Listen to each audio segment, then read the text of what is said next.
কথা কেবল কথার কথা নয়, বাকশক্তি, কথা বলার শক্তি ঈশ্বরের এক অতুলনীয় দান।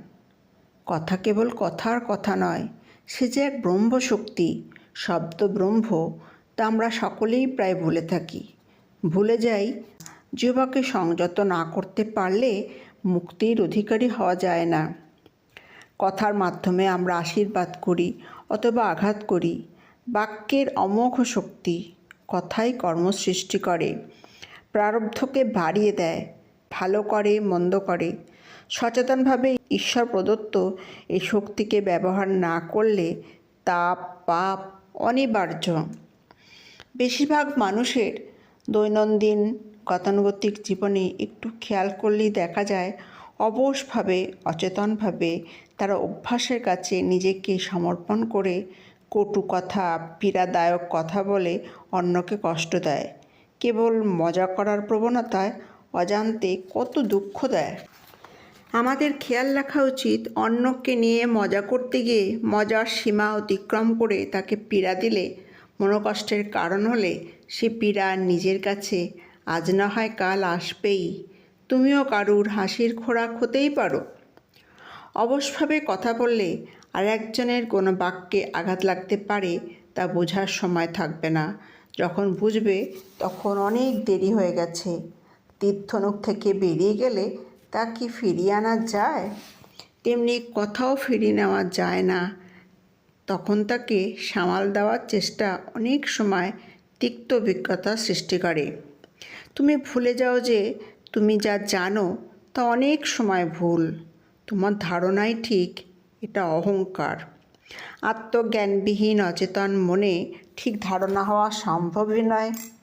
অহংকারের চশমা পরে জগৎ দেখলে সেটা কখনোই সত্য দর্শন হতে পারে না। তাই অন্যকে বিচার করা, অন্যের দোষ দেখে তাকে সমালোচনা করা অনেকটা ওই প্রবাদের মতো, চালুনি আবার সূচের বিচার করে। এই নেতিবাচক কথা অন্যের সম্বন্ধে, পুরুষ বাক্য বা কটূক্তি বেশিরভাগ মানুষের জীবনে নিয়ে আসে অনেক রকমের সমস্যা। সমগ্র বায়ুমণ্ডলে এই নেতিবাচক কথার অশুভ তরঙ্গ থেকেই যায়, যা অন্যকে প্রভাবিত করে। যাতে কোনো কারণে অন্যের পীড়ার কারণ না হও, তার জন্য সজাগ হও, সচেতন হও। সমগ্র শাস্ত্রের সার, পরপীড়া সম পাপ নাই, পরোপকার সম পুণ্য নাই। পাপের বোঝা বাড়ালে তাকে যে তোমাকেই জন্ম জন্ম ধরে বইতে হবে। প্রারব্ধ ভোগ ছাড়া ক্ষয় করার কোনো উপায় নেই। এ মহাপুরুষ বাক্য।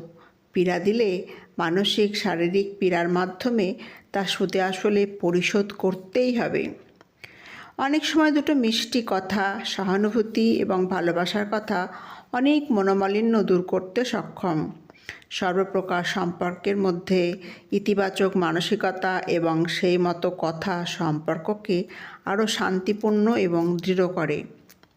যাদের মুখ থেকে এমন ইতিবাচক আশীর্বাদস্বরূপ কথা ঝরে পড়ে, তাদের সকলেই শ্রদ্ধা করে। শ্রদ্ধা তো দিয়ে পাওয়ার জিনিস। তারা কখনো প্রয়োজনে তাদের আপনজনের বিরুদ্ধে কোনো মন্তব্য করতে চাইলে সেটাও এমনভাবে বুঝিয়ে বলেন, এমন ভাষা ব্যবহার করেন যে তার থেকে শিক্ষাটুকু নেওয়া যায়, মনে কোনো আঘাত লাগে না। তোমার কথা যেন অন্যের মনে ক্ষত নিরাময় করে, নতুন আঘাত বা ক্ষত সৃষ্টি না করে। কলির প্রভাবে দুনিয়ার নেতিবাচক মানসিকতার মানুষ ভরে গেছে। অহংকারে মত্ত হয়ে প্রত্যেক হৃদয়ে অধিষ্ঠিত ঈশ্বরকে ভুলে নিজের কর্তৃত্ব প্রমাণ করার জন্য তারা বিষ ছড়াচ্ছে তাদের কথা এবং চিন্তাভাবনার মাধ্যমে। এটা এই মুহূর্তে সব থেকে বড় প্রদূষণ। অনেক কথা খোলা মনে শুনলে কেবল শব্দ নয়, কথার মধ্যে লুকিয়ে থাকা মানুষটির মনের খবর পড়তে পারা যায়। সব কথা ধরলে তো সংসারে থাকাই দুষ্কর। কথার পিছনে মানুষটিকেও তো চিনতে হবে। তা কেবল তার কথা দিয়েই ধরতে গেলে ভুল হতে পারে। এমন অনেক মিষ্টভাষী মানুষ আছে যাদের হৃদয়ে কপটতা, ছলনা এবং মিথ্যা ভরা। আবার এমন অনেক কর্কশভাষী মানুষ আছে যাদের ওপরটাই কঠিন, স্পষ্ট কথা বলে, কিন্তু মনে কোনো ছলনা নেই। কেবল কথা দিয়েই তাই বিচার চলে না। তোমার ইতিবাচক মানসিকতা এবং সহমর্মিতা তোমাকে ভালোবাসতে শেখায়। দেখবে যখন তোমার মন আনন্দে ভালোবাসায় ভরে যাবে, তখন ওই একই মানুষের বিরুদ্ধে কোনো বিরূপ ভাব না এসে ক্ষমা এবং ভালোবাসার ভাবই আসে। পবিত্র মন, ইতিবাচক বন্ধু মন সমগ্র মানব সমাজের জন্য এক মহৎ আশীর্বাদ স্বরূপ।